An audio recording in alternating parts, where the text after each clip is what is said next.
بسم الله الرحمن الرحيم الحمد لله رب العالمين اللهم صل وسلم وبارك على سيدنا محمد وعلى آله وصحبه أجمعين ثم أما بعد السلام عليكم ورحمة الله وبركاته. I hope everybody is well, inshallah. We praise Allah subhanahu wa ta'ala and we thank Him for all of the blessings and bounties that He bestows upon us, and we ask Him to send His peace and blessings upon our Master Sayyidina Muhammad sallallahu alaihi wa alihi wasallam, His blessed family, His loyal companions, and all of those who followed after with excellence up until the day of standing. Ameen, ameen, ameen. Thereafter, we continue with this work, Riyadatul Sibyan by Imam Muhammad ibn Ahmad al-Ramli, rahmatullahi alayh, which translates into the English as Educating Children, Classical Advice for Modern Times. And in the previous sessions, we spoke about the first 6 lines. And in the previous session, we spoke about the concept of tarbiyah and ta'aleem, teaching and educating and nurturing. And I just want to pick up on a final observation that was placed at the end of this particular chapter by our dear friend Shaykh Abdul Aziz Ahmad. And that was a discussion that took place in one of his sessions, which is quite interesting, and I'm just going to read it out and we can speak about that before we move on to the lines of Imam al-Ramli rahmatullah alayh. So we have a parent who said, children's development is shaped by many influences, including genetic makeup, early interaction with parents and other caregivers, socioeconomic factors, and early childhood experiences in the family, at school, and in the community. Children need love and positive regard from trusted family members and other adults. They thrive on affection and loving attention and encouragement. It is also important to have boundaries set concerning their behavior. Now, something that I really like there is how this parent is speaking about children are influenced from different people and different institutions. Children are influenced by their parents, they are influenced by other adults within the family, relatives, grandparents, uncles, aunts. They are also influenced by the institution of learning, schools, nurseries. They are also influenced by the wider community. So if they're out in the park, if they go to the masjid, if they attend any clubs, any extra activities that they do, all of these people and all of these institutions make up an influence in the minds of children. Why this is important to understand is because sometimes parents think, okay, my child has gone to school, and the people at school, they should teach my child, should nurture my child, and at the end of the day, my child should come out perfect because of the teachers he or she has at school. A parent might think, I'm not so well educated, I can't teach my children, so hence I send my children to school. Therefore, my children should be picking up a good influence from those adults and from those teachers at school, and therefore should be behaving in accordance to those good influences. But what parents sometimes and a lot of times forget is teachers and institutions like schools are not the only influences in a child's life. So parents are the greatest contributors towards a good influence in a child's life. Relatives, uncles, aunts, grandparents are all people who influence children. Likewise, institutions like schools, clubs, activity centers, etc. All of these make up a great portion of the influence that goes into a child's mind. For example, I met one parent who's very proactive in helping organizing a lot of activities for young people in their holidays and in their free times. And one of the things that I heard from him is that he said, I make it a necessity upon myself to help children other than my own children, because at the end of the day, my children will be growing up amongst these children from within the community. So if I don't try to give back to all of the children of society, and just give back to my own children, it's not going to complete the nurturing of my own children, because my children will be influenced myself by school, but they will also be influenced by other children around them, whether that's at school or extra activity clubs or after school or in the parks, etc., etc. So it's important that we understand that our children don't only have an influence from teachers at school, they also have a great influence from their parents, from the people who they see in the parks, the extra activities and so on. And then this parent also said, children need love and positive regard from trusted family members and other adults. This is very important in the times that we live in, for we find a lot of children are given gadgets and machines and tablets and phones to engage upon. And what those children miss out on is love and affection from their parents and from other adults around. So for example, in the times that we live in, most people, if you visit them, you won't see any children around, because all of the children will be engaged upon gadgets and machines. Whereas previously, when we were kids, for example, if our parents took us to somebody's house, we'd see other kids around. If somebody came to our homes, we would see those people, engage with those people, sit with those people, speak with those people, relatives or our parents, family, friends, etc.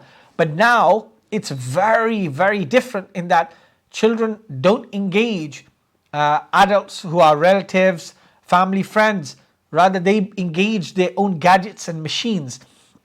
And this modern culture of kids being engaged on gadgets and machines, it interrupts a child's growth and a child's upbringing. It interrupts it, and it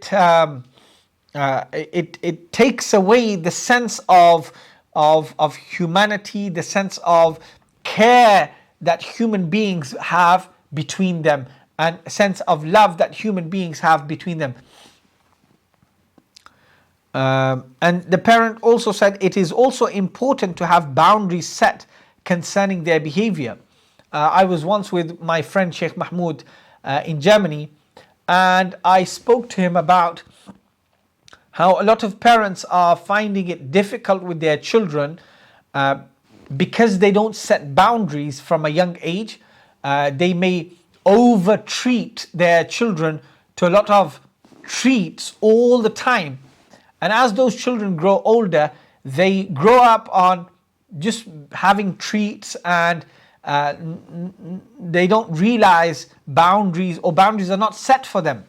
And when they grow up, parents find that these children are rebelling from them, and these children are not responding to them. And parents think, well, I treated you so much, I gave you so much, I clothed you so well, etc., etc.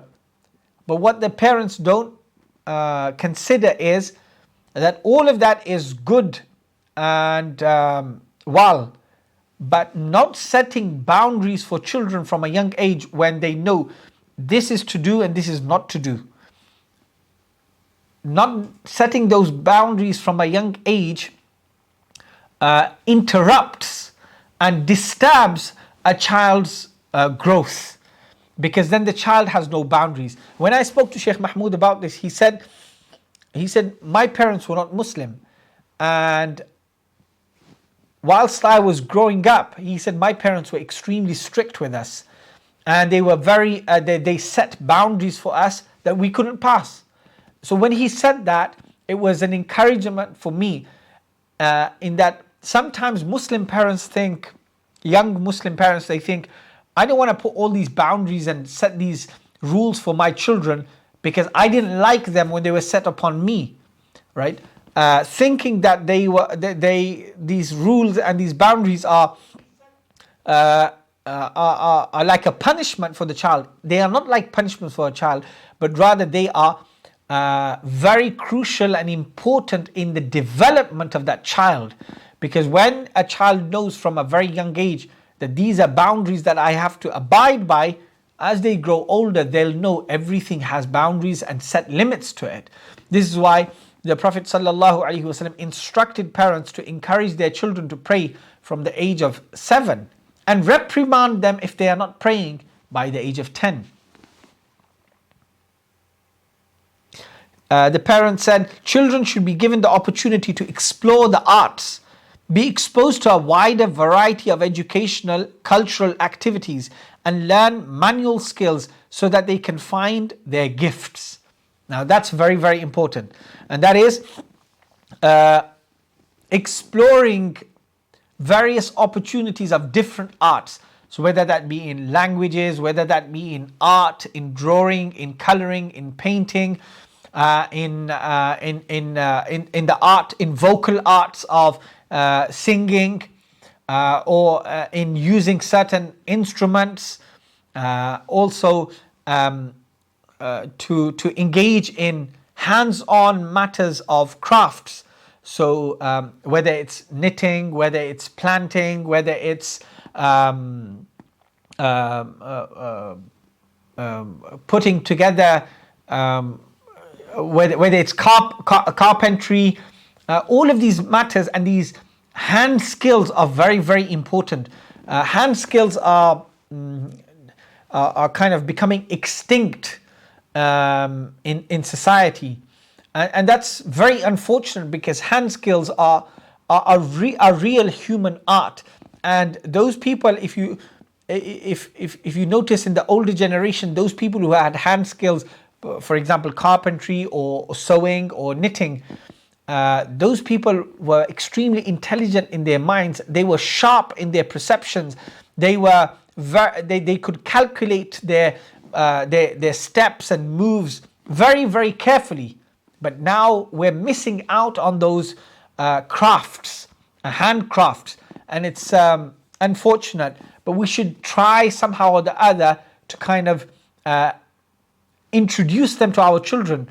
And we have a range, there's an enormous range of websites where these handcrafts could be learnt from. Kids could be encouraged to watch videos on them, read about them, and develop themselves, because kids like to make things. The way they like to break things, they also like to make things. So what we have to do is we have to understand this culture, this nature of making and breaking, so that they can develop their own skills from that. Children need a safe neighborhood in which to live and play. Neighborhoods have a lot of influence on whether or not children thrive. So the areas that we live in, the neighbors that we have, neighbors have a great influence. If somebody has kind, generous neighbors, caring, and neighbors who keep a watch out for each other, then children feel secure, children feel strong, children feel respected and honored in and amongst neighbors like that.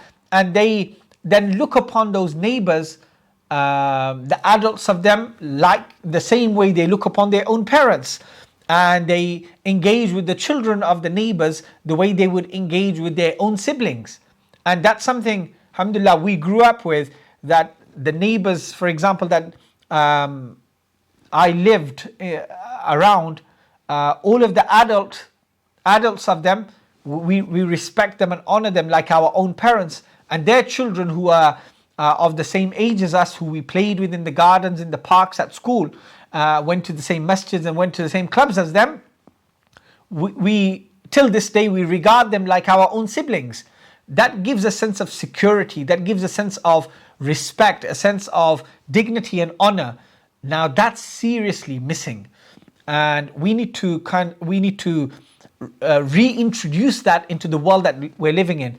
But it can only be introduced when it starts by our children having a playful nature with us and not being totally immersed in gadgets and machines all day long, and not having that open time, that free time, that very comfortable engagement with their own parents. So I think this is very important, that how neighborhoods and neighbors influence each other's children, and those children grow up much stronger, they have a greater sense of family and a great sense of community within them. Okay, the next lines of Imam al-Ramli rahmatullah alayhi, he says, لأن تأديب الصبي في صغره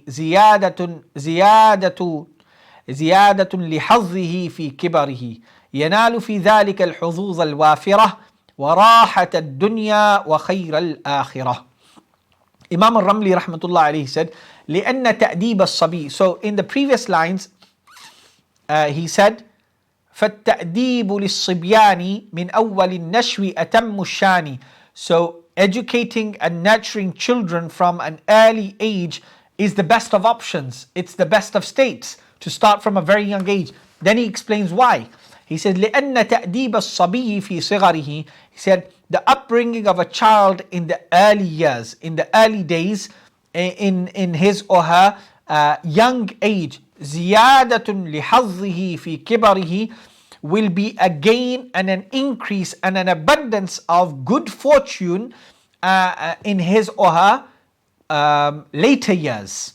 So those children whose active upbringing and active nurturing begins from a young age, they have a greater understanding of life, they have a greater appreciation of life, they have a stronger build from a young age to actually go out into the bigger world when they grow up.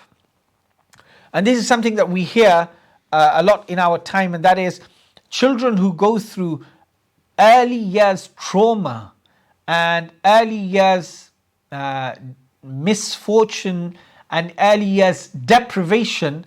When those children grow up, they grow up, that trauma stays with them, the scars of those early years stay with them, and it's very difficult to remove them unless they grow up into a good learning, educating, a good education, and a good company of people, right? If they don't fall into the hands of a good company of people and good learning and good education, then what happens is that trauma just develops. Sometimes it develops, sometimes it kind of goes to sleep and wakes up at different times within their adult life.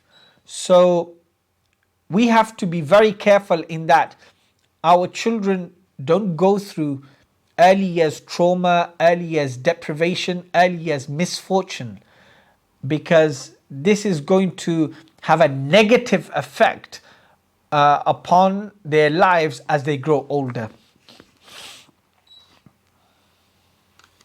So in the commentary of these first few lines, which are, the upbringing of a child in the early years will increase his portion in the later years. The phrase fi sigharihi literally means when he is small. So nurturing children when they are small in age, when they are physically small, this will give them a greater portion when later on in life. What does that mean? This is very important. What that means is that the development of the human mind in the early years, it stays with a person throughout a person's life. So what we saw, what we heard, what we experienced, what we learned, whether it's through active nurturing or passive nurturing in our young days, it's not something that's actually disappeared from our minds. It's something that's developed our minds and made us who we are today. So we should not neglect young people. When we have young children, we shouldn't neglect or overlook their comprehension and overlook their sense of appreciation. We shouldn't overlook and forsake their understanding and their experience, thinking, oh, he or she is just a child, What will they understand? What will they know of what's actually going on? No. Their perception and their conceiving of matters is very sharp. And it's a lot of times it's extremely accurate too. So we shouldn't forsake and neglect and overlook children in their young days, thinking, oh, he or she is just a child, just a kid, right? Shaykh Abdul Aziz, he said, in the words of Basudan, it refers to the state in which he is able to accept such education. So early years means from an age where the child starts to develop enough understanding to learn. So some children might be like that from the age of 4, perhaps 5, 3.5. Depends on all different types of children, are all different. Some are playful in their nature till 4 years of age, perhaps 5 years of age. Others are more receptive of listening, sitting, etc. It is writing on the clean slate of his heart. So beginning a child's education and nurturing from a young age, we have an empty slate, we have a pure heart, we have a pure soul, we have an innocent mind. So whatever we teach now, it's going to be on the clear slate.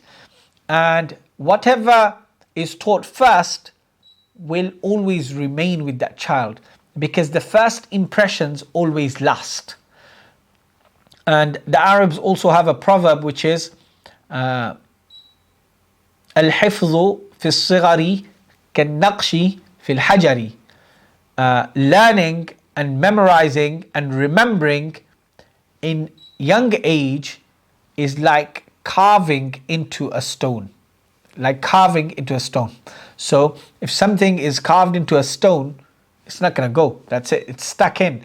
Likewise, remembering things or memorizing or learning from a young age, it's been carved in. It won't be forgotten. And from the most important of matters that are carved in from a young age is either positive or negative behavior that children see. A positive or a negative learning that they receive, and a positive or a negative influence that they pick up from a very, very young age. The Shaykh said, the wife of one of our teachers said that this stage is like preparing dough. You can mix it in whichever way you wish, and the product will be clear once it has risen.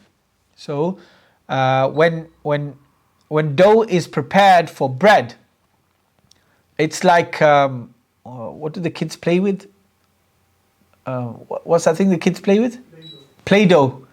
So kids play with Play-Doh and they make all sorts of shapes. They write different things. So children at a young age are basically in the hands of their parents and adults, like Play-Doh.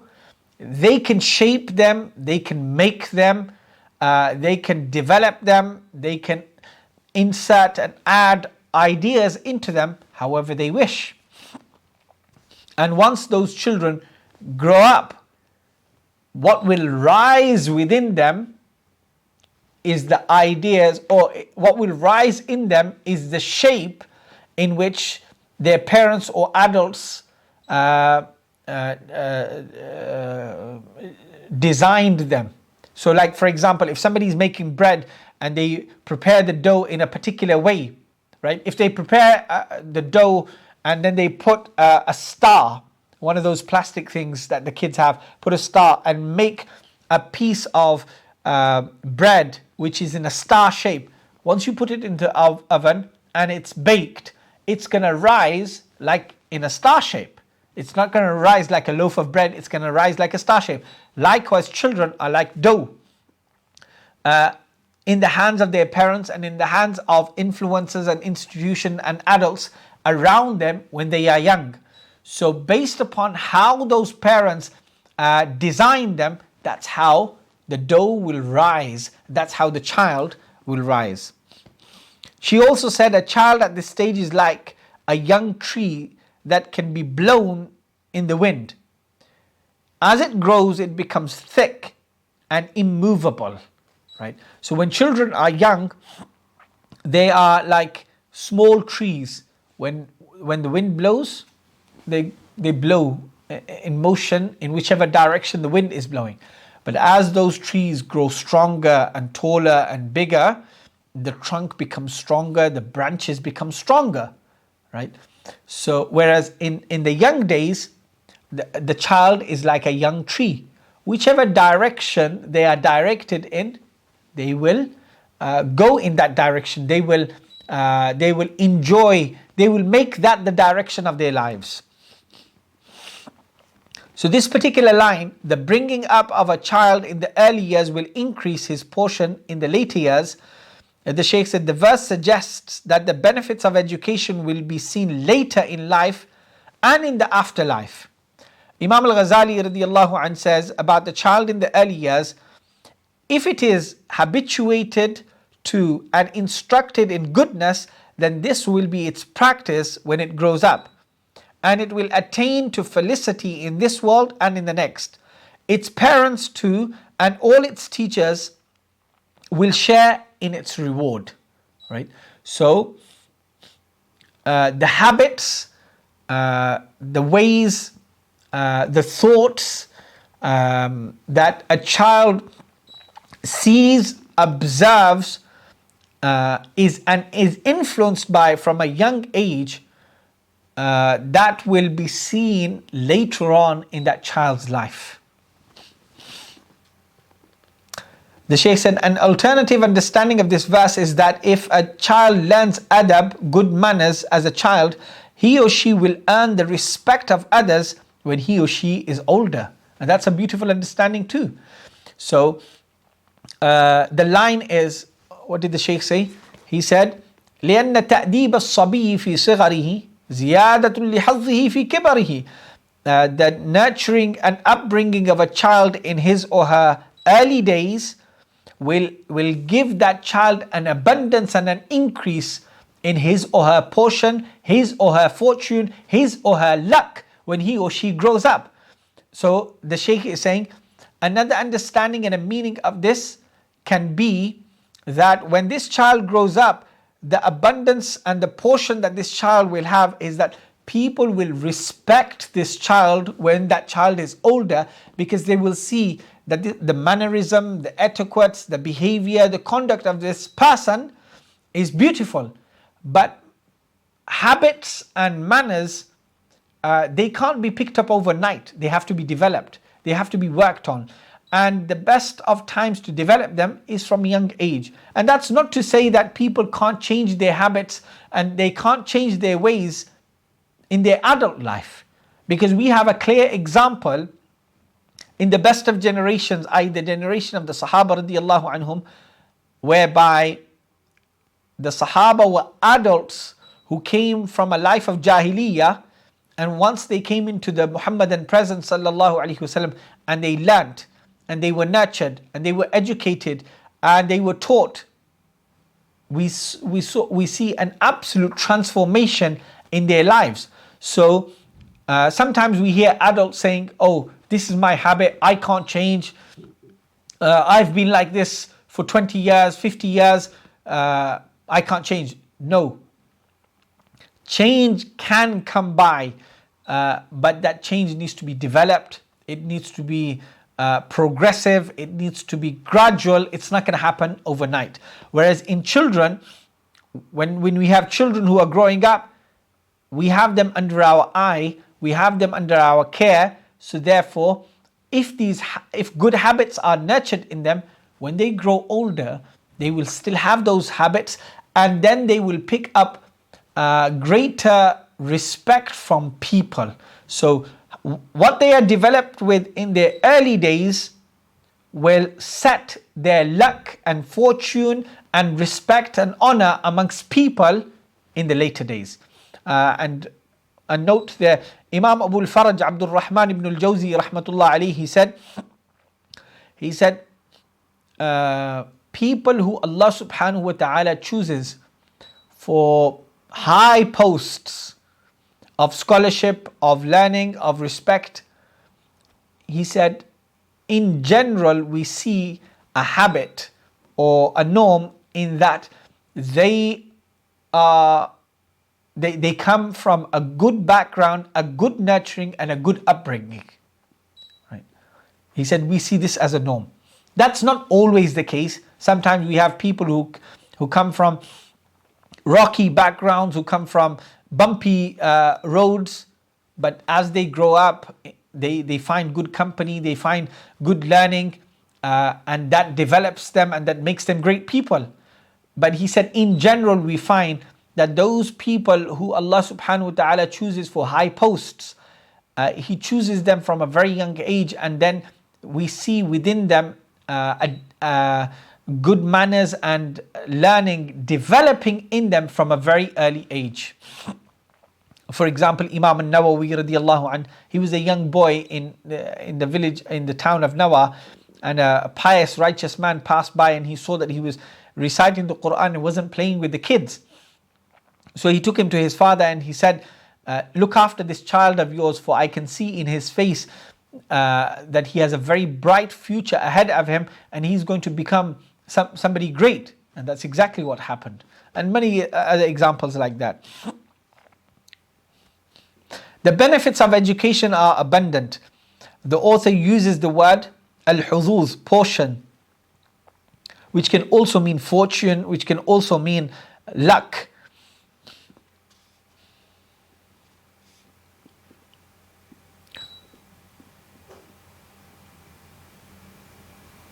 Okay. The commentator, he said, the peace of this world, tranquility of this world, is the ability to access knowledge, to enjoy research and the discovery of intricacies of words and concepts. What does that mean? The first verse that was revealed in the Quran was Iqra, Bismi Rabbika alladhi khalaq. Read in the name of your Lord who created. Now the scholars have said reading develops the mind. And when we learn new words, new meanings, what happens? There is a sensation and a feeling that cannot be matched by any wealth of this world. I'll give you an example. One of our teachers, his name was Shaykh Ismail Majzoub. And he told us, he said, when I was a student in Al-Fath al-Islami in Syria in the early 60s, and he said I was perhaps from the first group of students who graduated. He said there was a lot of Turkish students studying alongside us. And those Turkish students, their Arabic wasn't so strong. So Shaykh Ismail Majzoub said, what we as Arabs would understand of text and lesson after the first read, it would take them like hours and hours and hours trying to work out the meanings of these words, the meanings of these sentences, and it would take them a very long time. And they were extremely hardworking students, such that we, i.e. the Arab students, once we would go to sleep in dormitories, the Turkish students would still be awake trying to figure out what this lesson meant. He said, I used to help those students, and sometimes I used to go to sleep, but I used to say to my Turkish friends, if you need help in anything, if there's something that you don't understand whilst you're studying, revising, looking over your lessons, then even if I'm asleep, just wake me up and I'll help you. He said that when we used to explain meanings of words and sentences and concepts to our Turkish colleagues and friends in class, he said when they would understand the meanings of words and sentences, it would be like they would be over the moon, and it would be like they've become the greatest kings of the world. He said the sensation that we would feel in their souls the brightness that we would see in their eyes, the calmness and the gratitude that we will find from their minds was like unexplainable. So learning new words and learning new meanings brings peace in a person's mind. It develops a person's understanding. So he said, education provides us with the opportunity to worship correctly and to live our lives in a state of good physical, mental, and spiritual health. So we all want to have a good physical, mental, and spiritual life. Good physical life only comes through education. So when people know the benefits of exercising, the benefits of not overeating, the benefits of eating healthy, then they will apply those meanings and understanding to their lives such that they benefit their bodies. And when they bring benefit to their bodies, their mental state will also be calm. Whereas we find in our time people overeating because they're comfort eating. They're trying to cover up some worries, some anxieties, some troubles in their minds by overeating and trying to bring comfort to themselves through this. But what do they find at the end of it? That they've picked up obesity and they've added on to their anxiety another major anxiety. And spiritual health. So spiritual health also comes through learning and through education. We find in the Quran al-Kareem, the greatest word is La ilaha illallah. But before La ilaha illallah, what did Allah say in the Quran? Allah said, فَعْلَمْ أَنَّهُ لَا إِلَهَ إِلَّا اللَّهِ. And know and have knowledge and have gnosis that there is no deity worthy of worship except Allah. Which means that the basis of our spirituality has to also be knowledge. So Imam Shafi'i radiallahu anhu, he said, if you want to attain dunya, then take knowledge. If you want to attain akhirah, then take knowledge. If you want wealth, then take knowledge. If you want health, then take knowledge. If you want respect, then take knowledge. Every good in this world comes from knowledge. So in these lines, we see that Imam al-Ramli radiallahu anhu is really emphasizing on the fact that we should not deem the young days of our children to be days in which they're not perceiving, they're not understanding, they are not observing, and they're not absorbing.